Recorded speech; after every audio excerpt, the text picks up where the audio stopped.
Today I'm going to show you how I lit a cinematic fashion story inspired by Hitchcock. This story was conceived as a 1950s thriller, a film noir narrative centered on a woman on the run. I've always been fascinated by the golden era of cinema. The Hitchcock thrillers of the 1950s, where tension is built through atmosphere rather than action. But I was also thinking about the strange psychological worlds of David Lynch, that slightly surreal dreamlike tension where something feels beautiful but also slightly unsettling. So this series sits somewhere between Alfred Hitchcock and David Lynch. It's glamorous, restrained and cinematic. The story unfolds across 10 images that take place over roughly 24 hours.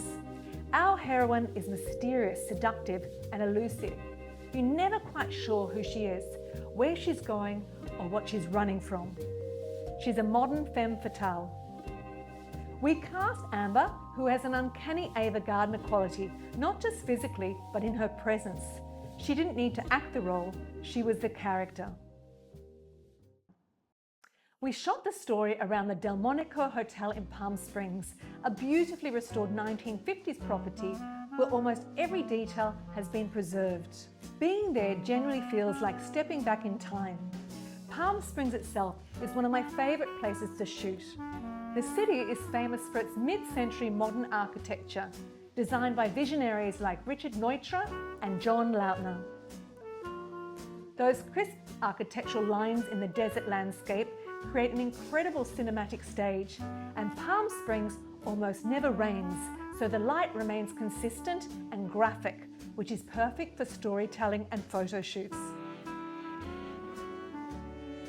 For the lighting, I use portable ProPhoto 7B heads with grid spot reflectors, creating strong directional pools of light. Two hard sources sculpted the subject and the environment, one lighting the face and the upper body, and the second lighting the legs and the lower body. The bounce fill and the ambient light was kept roughly 2 or 3 stops under the key flash to maintain that moody film noir atmosphere. In some images, I also added a rim light for separation. Everything was shot on my Hasselblad, which gives the images that rich cinematic depth. From here, the story begins. The first image is titled Driving. Our heroine is behind the wheel of a 1957 Cadillac driving through Palm Springs. She's focused, silent, intent. We don't know where she's coming from or where she's going, only that she's leaving. For this frame, I wanted the Delmarcos Hotel sign reflecting across the windscreen, almost like a ghost of the place she's about to disappear from. It feels like a fleeting moment, the last trace before she vanishes. She arrives at the hotel, composed, elegant, but something about her is guarded.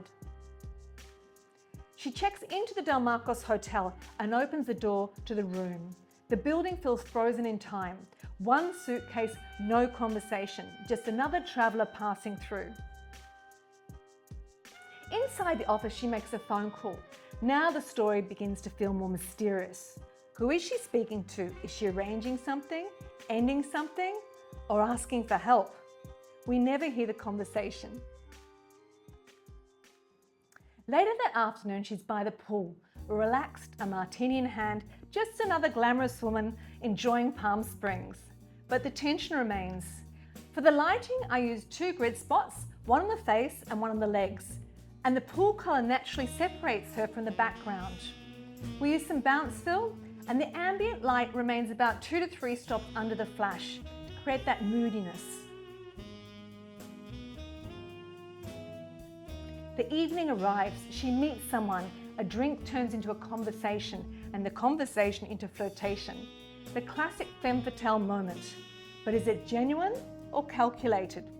For the lighting, I used a wider grid spot as the key light on her face and body. And the man remains in shadow, casting a mysterious shape on the wall. The fill remains very low to preserve the noir atmosphere. The night deepens, her lover sleeps, But she's awake. Quietly, she slips out of bed, phone in hand. Is she arranging her escape or saying goodbye? Before leaving, she pauses at the mirror. With lipstick, she writes one word: ciao, goodbye. Maybe playful, maybe cruel. For the lighting, I use one grid spot on the face and the mirror, and another light in the shower which illuminates the glass door, separating the face from the background. The morning arrives, suitcase in hand. She walks away from the hotel, Palm Springs waking up. She's already gone. Image 10, hitchhiking, the final frame. She stands alone behind the desert highway, thumb out, suitcase in hand, waiting. Did she escape, or did the story just begin? For the lighting, the sunset provides a natural backlight, and a grid spotlights the face and body. This entire series is about suggestion rather than explanation, about tension, atmosphere, and the moments between actions. LA Confidential on the Lam is a love letter to classic cinema, where glamour hides danger and every image feels like a frame from a Hollywood movie that never existed.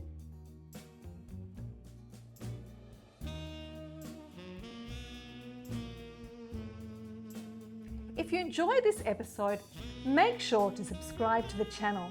I'll be sharing many more lighting setups and story-driven shoots like this. And if you'd like to learn how to create cinematic fashion images like this, step by step, you can join my Art of Fashion Photography Masterclass, and the link is in the bio. And I'll see you next week. Thank you.